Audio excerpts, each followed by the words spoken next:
The data made no sense. Tessa stared at the numbers for the 100th time, and they still refused to resolve into anything but disaster. The dark energy tap, a jury-rigged device that siphoned power from the colony's core, should have worked. The math had been clean. The theory had been sound. The theory had been wrong. Recycled oxygen burned in her lungs, thick with the smell of overheated wiring and melted insulation. Emergency lights painted the operations center in strobing red. Each pulse matched her heartbeat. She pressed her thumb against her lower lip and tried to find the error. There was no error. There was only the result. The colony was dying. Captain Eldrick Cole slammed his palm against the console. The holographic display flickered. The structural integrity graph dipped another 2 points. Shut it down, now, that's an order. The containment field is integral to the processor housing. Tessa kept her voice flat. If she let the tremor show, he would override her. Shutting it down collapses the field. The cascade kills everyone in the habitat ring. Then what do you propose? His voice was worn rough, a command tone that had broken men before. Let it cook until the math fixes itself. She pulled up the fusion core schematics. The colony's primary reactor sat idle at 30% output. Standard safety protocols demanded 60% reserve for life support. That left a gap. A gap she could fill if she borrowed from the wrong account. Leora Brandt stepped forward. Her wire-rimmed spectacles caught the red light. The fusion core can handle a 70% draw for 12 minutes. After that, the coolant loop's saturate. Tessa's fingers moved across the interface. 12 minutes is enough. I can stabilize the tap, bleed off the excess, reintegrate the processor. Cole grabbed her wrist. You don't have 12 minutes, you have 4, look at the graph. She looked, the containment field was hemorrhaging coherence. 4 minutes was generous, 3 was realistic. She made the split-second decision anyway. Her hand hit the execute command. Fusion core power redirected. Energy screamed through conduits never designed for that load. The atmospheric processor hummed, then whined, then sang a note that vibrated in her teeth. The containment field flickered once, twice, and then the holographic display went white. Tessa blinked away the afterimage. When her vision cleared, the structural integrity graph showed a single number, 0, and beneath it a growing list of casualty codes. She watched the count climb, 400, 800, 1200. The colony's foundation had buckled. A seismic wave from the containment collapse had ripped through the habitat ring like a fist through wet paper. The numbers stopped at 2008. The Gemari observer stood motionless in the corner. No breath, no sound, just a faint crystalline hum. A resonance that seemed to absorb the emergency noise around it. Its amber body pulsed with slow light. Calm, detached, recording. Tessa stared at the casualty list. Her hands were shaking. She did not remember standing up. She did not remember speaking. Cole's voice came from somewhere distant.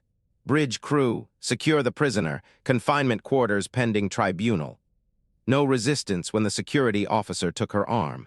Not a word when they read the charges.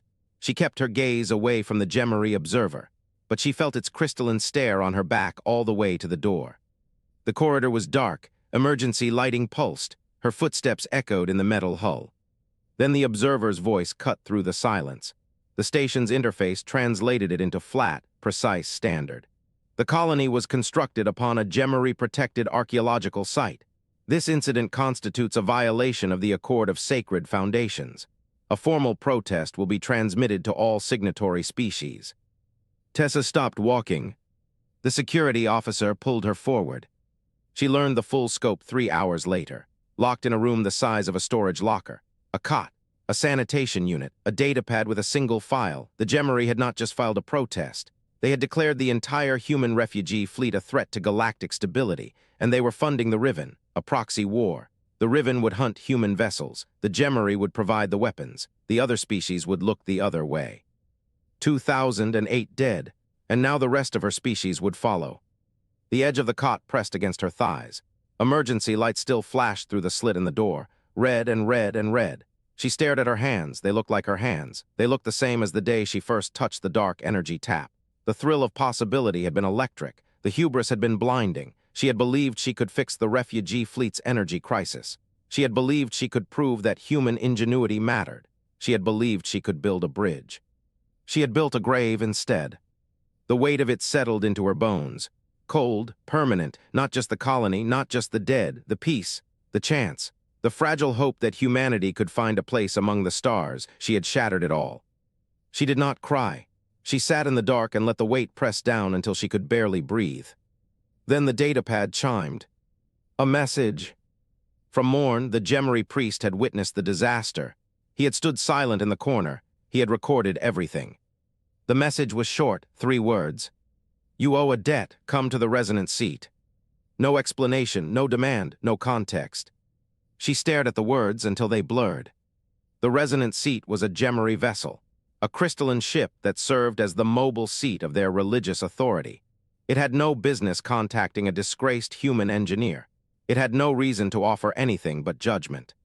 No idea whether this was a summons to punishment or an invitation to something worse. The message appeared again on the screen. She read it. Her thumb pressed against her lower lip. The door was locked, the guards were outside, the tribunal was in 6 hours. 6 hours to decide if she wanted to walk into the heart of the enemy's power. The datapad screen went dark, the emergency lights kept pulsing, red and red and red. And somewhere in the silence, she heard the faint echo of a crystalline hum. The transport shuddered as the Gemari patrol ship locked onto its hull. Tessa pressed her palm flat against the cold observation window. She watched the crystalline homeworld grow until it filled her vision, a sphere of fractured amber and obsidian, a dead star behind it, dim and white. Micrometeor scars streaked the transport's hull like claw marks. She had not slept in 40 hours. The guilt sat inside her chest like a physical weight, pressing against her lungs. Every time she closed her eyes, she saw the containment field collapse. She saw the habitat ring crack open. 2,088 faces that would never exist again because she had been too clever, too certain, too arrogant to see the flaw. Leora Brandt appeared beside her. The neurologist's wire-rimmed spectacles caught the starlight. Her hands were trembling. They're sending a shuttle, Leora said. Captain Cole wants you ready. Tessa nodded. She did not turn from the window. The Riven are massing. Leora's voice dropped to a whisper. I have a contact on the Abyssal Relay Station. They're mobilizing for a full assault. 3 convoys are already being rerouted, but if the Gemari don't back down. 72 hours. Tessa had done the math on the transit times. She had done the math on everything. It always came out the same. 2 days and a few hours. Leora pressed her lips together. Tessa, if the Orthodoxy decides you're a weapon instead of a person. I am a weapon. Tessa finally turned. Her face was hollow, the skin tight over her cheekbones. I killed 2,000 people with a machine I designed. I am exactly what they think I am. The shuttle arrived. A perfect crystalline teardrop, polished to a mirror finish that reflected the transport's scarred hull. Tessa stepped inside without hesitation. The seat was cold and smooth. Her own reflection stared back at her from the polished surface, a stranger with rust-colored hair and dead eyes. The ride took 30 minutes. No one spoke. The Gemari guards flanked her, silent, crystalline forms that emanated a low vibration. She felt it in her teeth. They did not look at her. They did not need to. The platform orbited the homeworld at a distance that felt deliberate. A disk of translucent crystal, kilometers wide. Structures rose from its surface like broken teeth. Tessa stepped onto it and felt the silence. Not quiet silence. The absence of every ambient sound she had taken for granted her entire life. No hull creaking, no ventilation humming, no distant footsteps. The platform absorbed everything. The only sensation was a vibration, felt more than heard, that resonated in her jaw and her sternum and the base of her skull. Morn waited for her in a circular chamber at the platform's center. The Gemari priest was composed of translucent amber crystals that pulsed with a slow, rhythmic inner light. He moved with fluid grace, his head tilted as she approached. Behind him, the walls of the chamber were lined with crystalline columns that hummed in perfect harmony. Tessa Hart, he said, his voice carried no warmth, no cold either, just a flat precision like a tuning fork struck once. Priest Morn, you understand why you are here. She understood. She had reviewed the Gemari legal codes during the transit, the destruction of a sacred world, the desecration of archaeological relics older than humanity's species, the violation of a protected zone established before Earth had formed its first oceans. Your actions have been classified as sacred desecration, Morn continued. The High Luminary has declared this an act of spiritual war. Tessa did not argue. She dropped to her knees on the crystal floor. The cold bit through her trousers. "I offer myself," her voice came out steady, "as a servant, a technician, a laborer, whatever your people require to begin repayment." Morn studied her. The light inside his crystalline body flickered. It shifted frequency. She felt his attention like a pressure on her skin. "Stand." She stood. He approached her. She forced herself not to flinch. His crystalline form was sharp in places, smooth in others. He moved with the deliberate care of something that had never known urgency. When he raised his hand, she saw that his fingers tapered to fine points. He touched her temple. The contact was cold. Then it was not cold at all. A resonance passed between them, a vibration that started in the crystal and moved into her skull and spread down her spine. She felt him, not his emotions, because Gemari did not feel emotions, but the shape of something. A pattern of interference in the crystal lattice that mapped the contours of her grief. "You are broken," Morn said. She did not answer.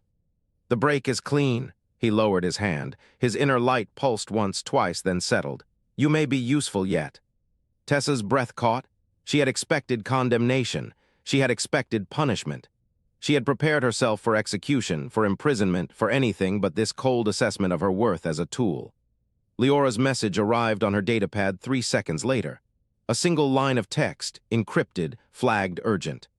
Riven mobilization confirmed. Full assault on all human refugee convoys. War declaration expected within 72 hours. We have no fleet. We have no allies. Tessa, what do we do? She read it twice, then she looked up at Morn. "The Riven are preparing to destroy my species." She said it flat. "Your people funded them, armed them, and now you are deciding whether I am useful enough to keep alive." Morn's crystalline face betrayed nothing. "The Riven are not our concern. They are if humanity dies." "Humanity is already dying." Morn's inner light dimmed slightly. "Your homeworld is gone. Your fleets are scattered. Your species is a remnant clinging to the edge of civilized space. The question is not whether you will survive. The question is whether your extinction will cause unacceptable damage to the galaxy." Tessa heard the truth in his words. She felt it settle into the hollow place where hope used to live. "I can stop the war." Morn tilted his head. "If the orthodoxy declares humans non-threatening, if they withdraw support from the Riven, the assault collapses. The Riven need Gemari resources. Without them, they cannot sustain a campaign across this sector. You are asking for mercy. I am asking for a negotiation." Tessa pressed her thumb against her lower lip. The old habit surfaced. "Give me a chance to prove that human emotion is not a weapon, that it can be controlled, that it can be used." Morn was silent for a long moment. The vibration in the chamber seemed to pulse with his inner light, a slow rhythm that matched her heartbeat. "Follow me." He led her through corridors lined with crystals that pulsed in slow waves. The walls were alive with light, shifting through frequencies she could not name. Her footsteps made no sound. The silence pressed against her eardrums until she could hear her own blood moving. They stopped before a sealed door. It was made of the same crystalline material as everything else. But the surface was darker, deeper. It absorbed light instead of reflecting it. "Beyond this lies the resonance chamber." Morn spoke with deliberation. "It is the heart of our spiritual practice. To operate it requires perfect emotional stillness. Any stray feeling disrupts the harmonic field. The disruption causes physical pain to the operator." Tessa looked at the door. She felt the vibration change. The hum deepened into something that resonated in her bones. "If you can withstand what it demands, I will bring your offer before the High Luminary." Morn's inner light flickered. "But if you fail, you will not leave this place." He reached out and touched the door. It slid open without sound. A wall of perfect silence hit her. No vibration, no hum, no internal sound of blood or breath. The chamber was a void. The absence of sensation was so complete that she gasped. Morn stood beside her, watching. "The Gemari suppress emotion to survive." His voice was calm.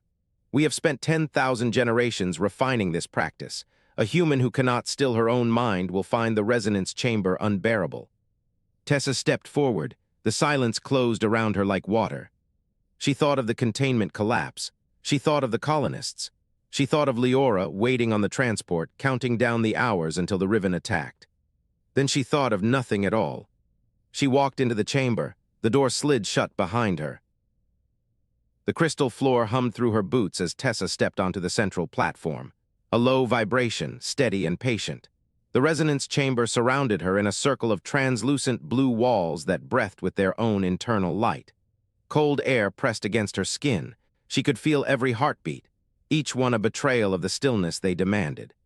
Morn stood at the chamber's edge. His amber crystals pulsed with a slow rhythm. Two Gemari technicians flanked him. Their forms were smaller and less defined. They adjusted crystalline tuning forks with careful precision. A holographic image of Zilith hovered near the ceiling. Her obsidian facets caught the light and scattered it into sharp fragments. The chamber empties the self. Morn's voice carried no strain, no doubt. Our priests enter with full awareness. They leave with perfect stillness. Any residual emotion causes the crystals to vibrate unpredictably. Pain follows. Tessa looked at the walls. Hair-thin veins ran through the crystal, channels meant to carry something she could not name. You will attempt to achieve stillness, Morn continued. Stand at the center, close your eyes, breathe until there is nothing left but the rhythm of the chamber. She knew she could not do it. Her grief was too raw, too close to the surface. The faces of the dead still burned behind her eyelids. Fenner, who had smiled before the containment collapsed. Darren, who had been calibrating the secondary feed. The thousands she could not name but had killed just the same. She stepped onto the platform anyway. The vibration deepened. The crystals around her began to glow. They shifted from pale blue to a soft white. The technicians folded their hands. Morn tilted his head. He listened for a frequency only he could hear. Tessa closed her eyes. She tried to empty herself. She tried to think of nothing, to become a hollow vessel, to let the stillness take her. But the faces would not leave, the screams would not fade. The memory of the containment field collapsing played on a loop behind her skull. It was hopeless. So she stopped trying. She let the grief surge. She let it rise from her chest like something living, something that had been waiting for permission to breathe. She saw Fenner's face. She saw Darren's hands still reaching for a control panel that no longer existed. She saw the habitat ring splitting open, atmosphere venting into the void, bodies tumbling into darkness. The sound that came from the walls was not beautiful. It was a cacophony, discordant tones crashing into each other, each one sharp as broken glass. The crystals shimmered wildly, their internal light strobing. One of the technicians let out a sharp crystalline chime, a sound of distress. She recoiled from her tuning fork. Tessa did not stop. She shifted from grief to anger, anger at herself, anger at the universe that had taken Earth, that had scattered humanity across the void like so much ash, anger at the Gemari for their cold judgment, at the Riven for their hunger, at the stars themselves for their silence. The crystals changed pitch. A deep bass thrum rattled the floor. It traveled up through her legs, through her spine, settling in her ribs. The walls began to shake. Hairline fractures spread across the crystal surface. Each one glowed with white light. The fractures grew. They branched. They mapped themselves across the chamber like veins in a leaf. Tessa opened her eyes. The room was a storm of sound and light. The vibrations had become a wave, coherent and directed. The crystals were not breaking. They were resonating at a frequency that should have been impossible for a single being to produce. Morn stood frozen. His inner light pulsed faster than she had ever seen. He raised a hand. The gesture was not a command, it was a question. The energy is coherent. His voice was barely audible over the hum.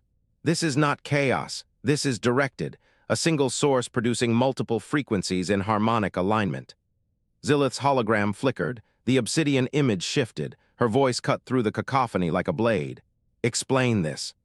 Tessa looked up at the fractured walls, at the light pouring through the cracks, at the crystal that should have been silent, now singing at her command. You suppress emotion, she spoke without effort. We channel it, that is the difference. The hum continued. The fractures glowed brighter. The Gemari technician had pressed herself against the far wall. Her crystalline form shook. Morn had not retreated. He stood his ground. He watched Tessa with an expression she could not read. In the middle of the chaos, something shifted inside her. A surge of warmth, unfamiliar and fragile. A feeling she had not allowed herself since the disaster. Hope. She was not a liability. She was not a failure. Her emotions were not a weakness to be suppressed. They were a signal, a form of directed energy the Gemari had never encountered. They had spent millennia perfecting stillness. They had no vocabulary for what she could do. Morn took a step forward. His voice was quiet. The chamber carried it, amplified it through the resonating walls. "You are a resonator," he spoke the words, "not a desecrator." The words hit her like a physical blow. She felt her knees threaten to buckle, but she held herself upright. She let the grief and anger and hope swirl through her. She let the crystals sing. Zilith's hologram dissolved without another word. A moment later, the chamber doors sealed shut with a sound like stone grinding against stone. The humming stopped. The fractures dimmed. The light retreated into the crystal walls, left them pale and cold. Morn's expression was unreadable. His inner light had steadied, but there was something new in the way he held himself. A tension, a weight. "The High Luminary has called a conclave of fractures," he spoke with measured care. "She will argue for immediate extermination of your species." Tessa waited, the cold air pressed against her skin. Morn met her eyes. His voice dropped to something almost gentle, almost human. "You have until dawn to prove your worth." He paused. "Or I will be forced to execute you myself." The conclave chamber rose around Tessa like a frozen forest of light. Crystalline pillars stretched toward a distant ceiling. Each one pulsed with a different wavelength: amber, violet, pale green, deep blue. They cast overlapping shadows across the polished floor. She stood in a perfect circle of white light at the center. Her boots felt heavy. Her ribs ached from the resonance chamber. She pressed her thumb against her lower lip and waited.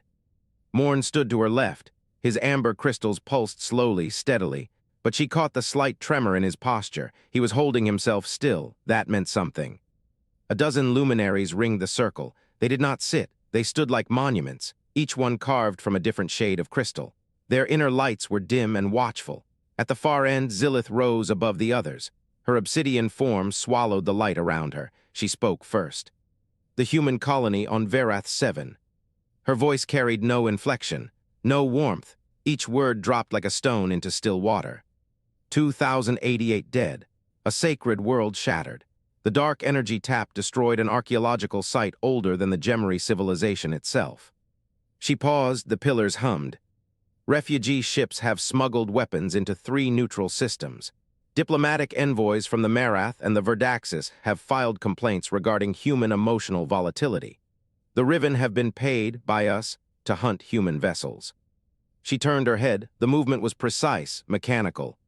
"You are a liability. Your species is a vector of chaos."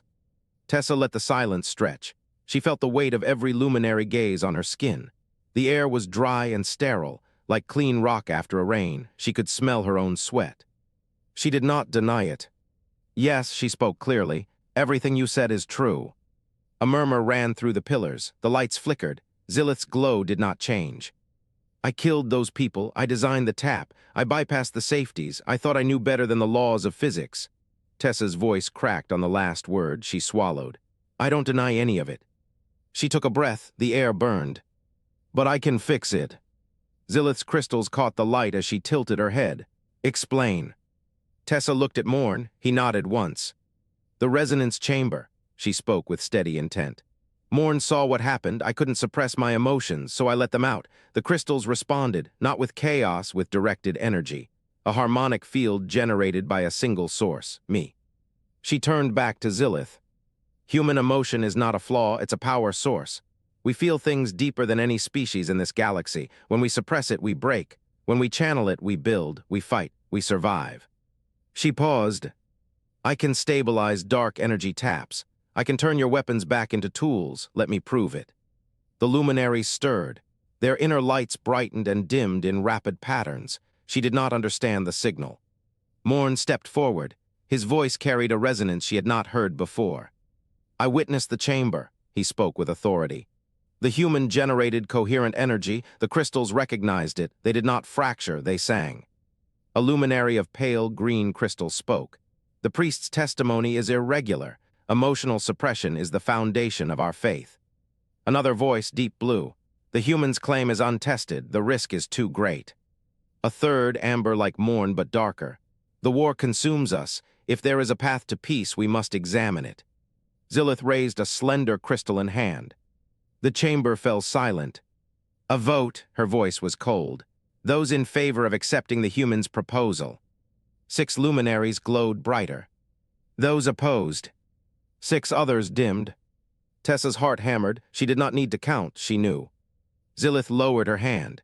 Her obsidian form caught the light from every pillar at once. "The vote is tied," she spoke the words. "I reserve the deciding decision." She turned to face Tessa fully. The cold in her voice did not change. "A proof test. The dark energy tap shard that destroyed the sacred world remains active. It is too unstable to transport. It has been contained at the fracture site for 3 cycles. No Gemari can approach it without suffering resonance rupture." She paused. "Stabilize it. If you succeed, the Gemari will cease hostilities. Your species will be granted protected refugee status within our domain." She paused again. "If you fail, the war proceeds. The Riven will receive full funding. Your species will be eradicated within 2 standard years." Tessa did not hesitate. "I accept." Leora's voice cut through the quiet from the holographic relay. The image flickered. The neurologist's face was pale. Her wire-rimmed spectacles caught the light. "Tessa, the shard's energy signature, it's responsive to cortical patterns. I've been analyzing the data from the resonance chamber. If you interface your consciousness with the shard, you could stabilize it from within. But you'd be trapped. The connection would be permanent. You wouldn't come back." Tessa looked at Morn. He stared at her. His amber crystals pulsed faster. She watched him process the words, saw the moment understanding broke through his stillness. She smiled. It was a small thing, a human expression he had never seen before. "Then I'll be trapped," she spoke without regret. "But the war ends." Morn's crystalline form shivered. A ripple of light ran through his structure like a wave through water. He did not speak. He did not need to. Zilith raised her hand again. "Prepare the shard." She turned to Tessa. "You will be taken to the fracture site immediately. Your transport leaves in 10 minutes. Do not fail." Tessa nodded, but her eyes stayed on Morn. He had not looked away from her. The transport landed on a world of dust and silence. Tessa stepped out into the thin, cold air. Her lungs tightened. The crater stretched before her, a wound in the moon's surface that had never healed. At its center, the shard floated above a broken pedestal. It pulsed with a sickly white light. She had seen it before only in sensor readings and nightmares. Up close, it was worse. The light did not illuminate anything. It ate the shadows and left behind a wrongness that pressed against her eyes. Morn walked beside her. His amber crystals flickered with a staccato rhythm. He was agitated. She had never seen him agitated. "You do not have to do this." "Yes, I do." She kept walking. The 2 Gemari technicians stayed at the crater's rim. Their crystalline forms were still and silent. They were recording everything. Zilith would be watching through the remote feed, her obsidian certainty sharp and unforgiving. Tessa stopped 3 meters from the shard. The air here felt thicker. It moved across her skin like oil. Small ripples in spacetime made her stomach lurch. She could feel the instability, wrong, a sensation that crawled up her spine and settled behind her eyes. She took off her gloves. Morn made a sound like breaking glass. "Tessa." The interface requires skin contact. Leora was clear about that. She stepped forward and pressed her bare hand to the shard's surface. It was cold, then it was hot, then cold again. So cold her palm went numb instantly. The texture shifted under her fingers, jagged, then smooth, then slick with condensation that evaporated before she could blink. The shard latched onto her. She felt it in her skull first, a presence, a pressure. Then the memories came flooding out of her, pulled by something that had no mercy. Fenner's face, Darren's voice, the containment alarm, 2,088 people. Every single one of them had a name she knew. Her grief amplified. It filled the shard and poured back into her. She felt her guilt doubled, redoubled. It became a physical weight pressing down on her chest. Her love for the people she had failed, brighter than anything she had ever felt. And it hurt more than the guilt. She wanted to pull her hand away. She did not. The shard's white light flickered. It softened. The color shifted from sickly white to something gentler, deep amber, steady. Morn stepped closer. The instability is diminishing, the readouts. "I know." The spacetime ripples flattened. The pressure in her skull eased. For a moment she thought it was done. Then the shard pulled harder.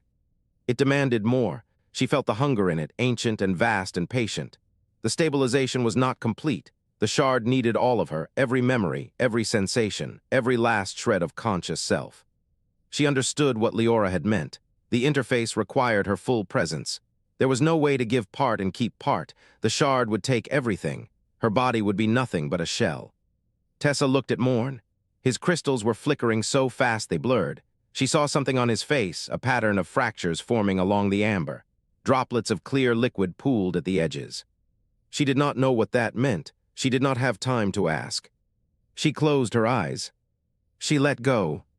Her mind dissolved into the energy stream. She felt herself fragment into 1,000 pieces. Each one a memory, a feeling, a heartbeat. The shard absorbed them all. Her body fell. She heard the impact, a distant sound, like something happening to someone else. Then she was gone. But not gone. She existed as a current now, flowing through the crystal lattice. The shard had no walls, no boundaries. It was infinite. She was everywhere inside it. And then she felt them. The Gemari. Not the ones in the room, not Morn or the technicians or Zilith watching from orbit. She felt the entire species, stretching back millions of years. The cataclysm was there, a war so terrible it had cracked worlds and burned stars. The survivors had done what they had to do. They had suppressed emotion because emotion had nearly killed them. Every feeling was a weapon. Every surge of joy or anger or love was a risk they could not take. She felt their fear, ancient and constant and bone-deep. She felt their longing, a quiet ache buried under centuries of discipline for something they had lost and could not name. She felt their lost capacity for joy, the echo of it hollow and distant, like a song almost remembered. And she understood. Her sacrifice was not an ending, it was a gift. She sent a single pulse of warmth into the shard, a message, directed at Morn. She did not know if it would reach him, she did not know if he could receive it. But she had to try. She sent him everything she felt, not the grief, not the guilt. She sent him the thing that had survived them both. The small, stubborn warmth that had kept her moving when everything else had tried to stop her. She sent him hope. The shard went dark. The ambient energy in the crater stabilized. The pressure in the air vanished. The wrongness lifted. The moonlight returned to normal. 2 Gemari technicians stared at the floating shard, at the woman's body on the ground. Morn fell to his knees beside her. His crystalline face fractured along new lines. Droplets ran down his cheeks and fell onto the dust. He did not understand what was happening. He had never felt anything like it. His body was producing fluid. His crystals were breaking. And the warmth. The warmth was still there. He looked up at the remote feed. Zilith's hologram watched in perfect stillness. Her obsidian form gave nothing away. Morn spoke. His voice cracked in ways it had never cracked before. She is gone, but she is not. Her voice is in the crystal now. The shard emitted a single, pure tone. A human laugh. It rang across the crater, bright and defiant and achingly alive. It echoed off the walls of the wound in the moon. It reached the 2 technicians who had never heard anything like it. It reached the remote feed. Zilith's light flickered once, just once, in something that might have been recognition. And it reached Morn. He sat in the dust with a woman's body in his arms and the sound of joy in his ears. He did not know if he would ever stop shaking. The conclave chamber had never been silent, not truly. There was always the hum of crystal, the faint resonance of 1,000 years of meditation encoded into the stone, but now the silence was different. It was absence. Morn stood before the pedestal. The shard rested at its center. A fist-sized fragment of obsidian flecked with trapped starlight. Its glow was steady, warm. It pulsed in a rhythm he did not recognize at first. Then he understood. It was a heartbeat, a human heartbeat slowed and translated into light. He reported to the assembled luminaries, 12 figures of crystalline grace. Their inner fires dimmed to contemplation. Zilith stood apart. Her obsidian facets caught the shard's glow and refused to reflect it. The shard is stable, Morn's voice carried through the chamber without amplification. The Riven incursion has been called off. Their proxy fleet is withdrawing. The war is over. A ripple passed through the luminaries. Some lowered their heads, others exchanged glances. Their crystals caught one another's light in a silent language of relief. Zilith stepped forward. Her voice was cold, each word a precise cut. The war is over because a human destroyed herself to stabilize a fragment of her own making. This is not proof of worth. It is correction of error. The debt is paid, nothing more. Morn felt something twist inside him. A sensation he had no name for. It pressed against the interior of his chest, demanding release. "High Luminary," he spoke with care. She gave her consciousness. Her physical form is gone. She exists now as a pattern within that crystal. That is not correction, that is gift. Zilith's light flickered once, barely perceptible. She opened her mouth to respond. The shard pulsed. Not a visual pulse, a resonance, a frequency that bypassed the auditory and struck directly at the core of every Gemari present. Morn felt it as a vibration in his chest, deep and warm, like the first note of a song he had never heard but somehow remembered. Then came the voice. It was Tessa's voice, but it was layered, doubled, tripled with harmonic overtones that made it sound like a choir speaking through a single throat. It did not come from the air, it came from inside Morn's own mind. You felt my grief when I merged. The luminaries shifted. Their crystals scraped against the floor in a low, collective shiver. Your history is part of me now. I see your fear. I see the moment you decided that feeling was dangerous. I see the child who wept and was told to stop. Zilith stood rigid. Her facets had gone dark, absorbing light rather than emitting it. Her voice came out thin. This is a recording, a residual pattern. The shard pulsed again. Tessa's voice continued, unhurried. You are not as cold as you pretend. A whisper ran through the luminaries. High luminary Thurl, ancient and cracked with age, turned to face Zilith. His voice was gravel sliding over stone. She speaks truth. I felt it. When she merged, I felt her grief for her own kind. It was enormous. Zilith's light flared. Enough, this is trickery. The human weaponized her death to manipulate us. I will not be moved by a ghost. But she did not move. Her feet remained locked to the floor. In that hesitation, Morn saw the fracture. He stepped forward. The luminaries watched him, 12 pairs of crystalline eyes, each a different shade of captured starlight. He had served the resonant order for 40 cycles. He had never raised his voice. He had never spoken against the orthodoxy. Today, he would do both. We have been hiding. His voice shook. He let it. For the first time in his existence, he let his voice carry the tremor of something real. We call it discipline, we call it purity, but it is fear. We felt the chaos of emotion and we ran from it. We built walls of crystal and called them temples. He turned to face Zilith directly. She walked into our walls and she did not break. She broke them open. She showed us that feeling is not destruction. It is power, channeled, focused, given form. Zilith's light burned cold. You are infected. Her words carried through the chamber like a verdict. I order your arrest for heresy. She looked to the luminaries. None of them moved. Thurl remained still. Another luminary, young and sharp-edged, dipped her head in a gesture of refusal. Then another. Then 3 more. The orthodoxy did not break. It simply stopped. Zilith's light guttered. For a single moment she looked almost human in her confusion. Then she straightened. Her voice dropped to a whisper that carried anyway.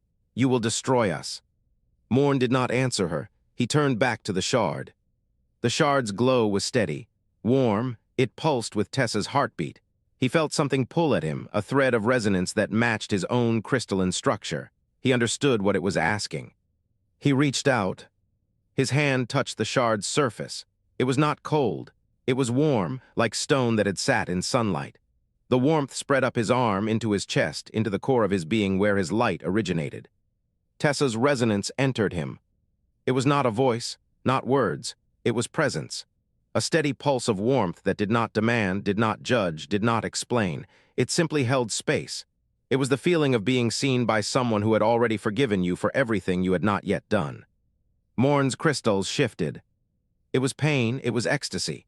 It was the first breath of air after drowning. His amber light deepened, swirled, transformed into a violet so rich it seemed to drink the room's glow.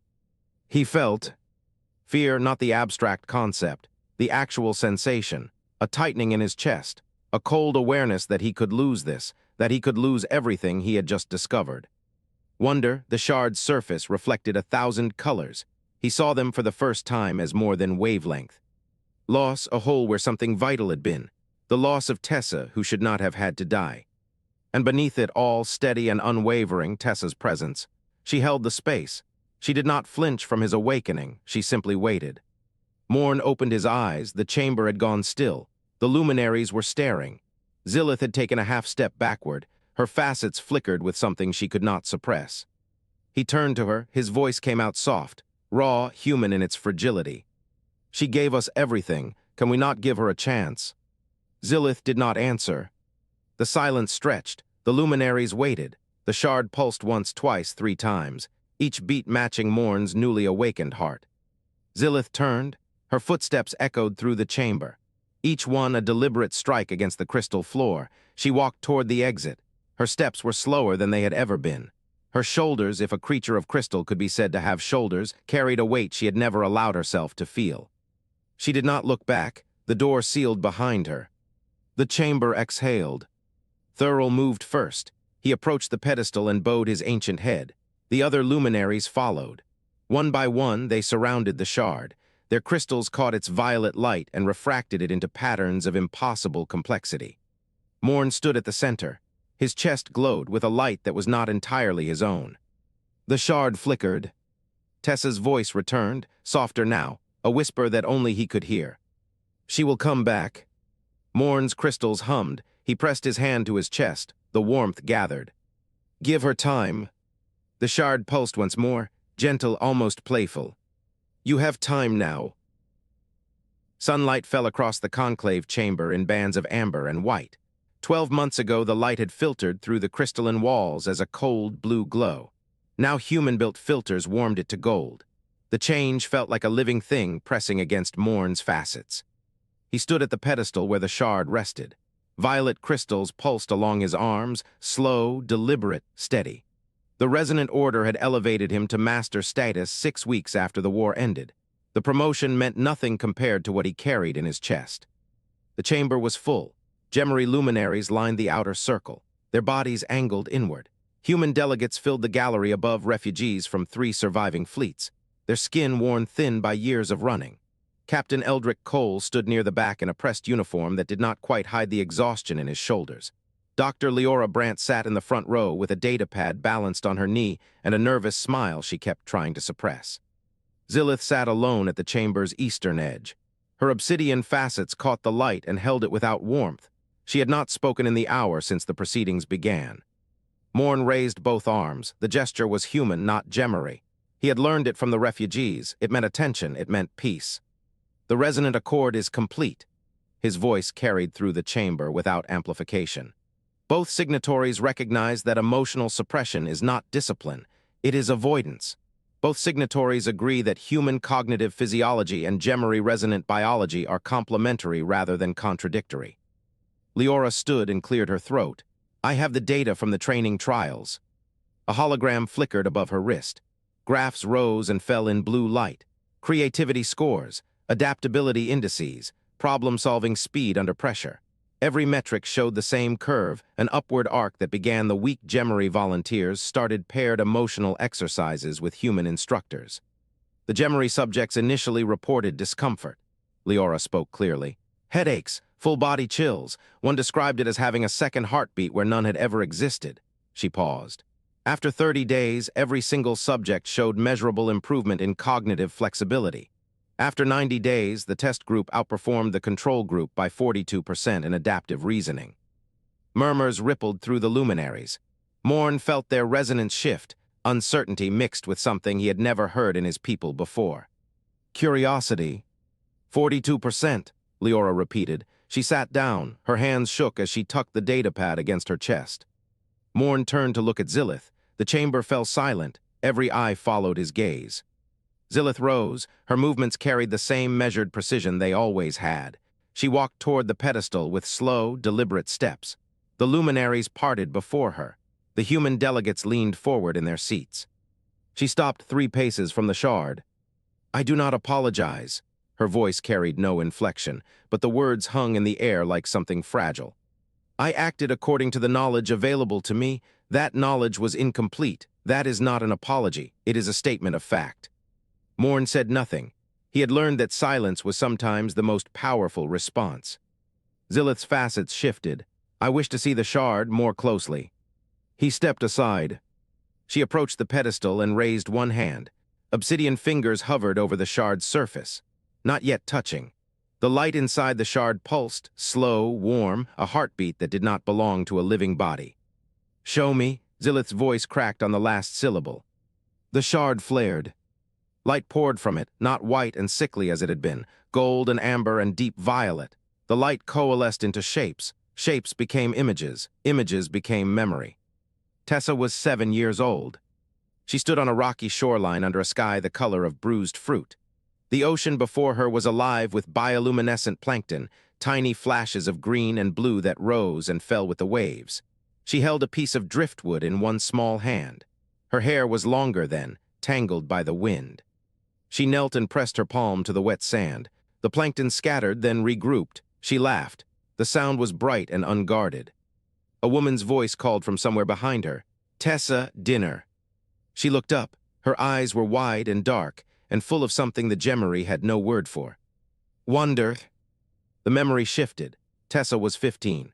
She sat in a cramped workshop with schematics spread across a steel table.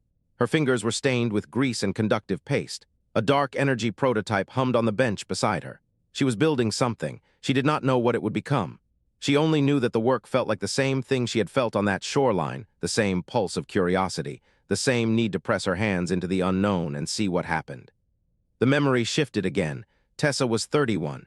She stood in the operations center on Verath 7 as the containment alarm screamed. Her fingers flew across the console. The fusion core was overloading. The atmospheric processor was cracking. 2,088 people were counting on her to hold the line. She failed. The memory held the moment of failure with brutal clarity, the red lights, the screaming, the silence afterward. But then the light shifted again. Tessa's voice emerged from the shard, layered with resonance, calm and clear. I was a child on that shoreline. I was an engineer in that workshop. I was a killer in that operations center. I was all of those things. They did not cancel each other out.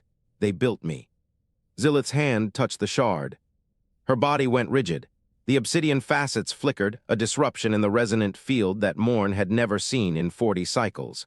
She held the contact for 3 seconds. 4, 5. A hairline fracture appeared across her surface. It ran from the crown of her head down to the base of her throat. It was thin, barely visible, but light escaped through it, the same gold-amber violet light that pulsed from the shard.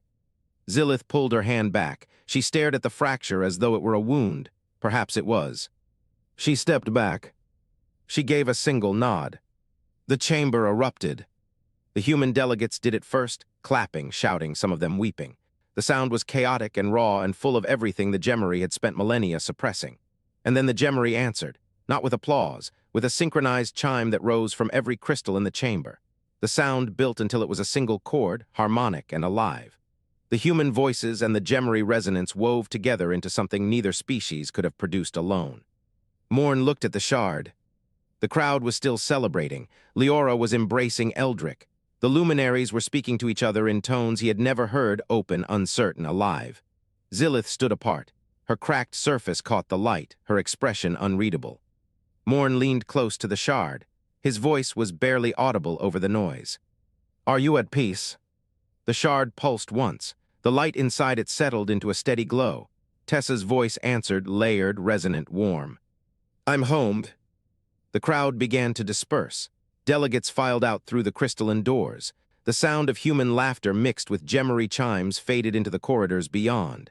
Leora paused at the threshold and looked back. Eldrick put a hand on her shoulder and guided her out. Zilith did not leave.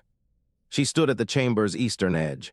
Her cracked facets turned toward the shard. She did not speak. She did not need to. The light escaping through her fracture said everything. Morn remained at the pedestal until the chamber was empty. The sunlight shifted from gold to orange as the filters adjusted. The shard hummed its quiet heartbeat. He looked at it. The question sat in his chest like a stone. What do we do now?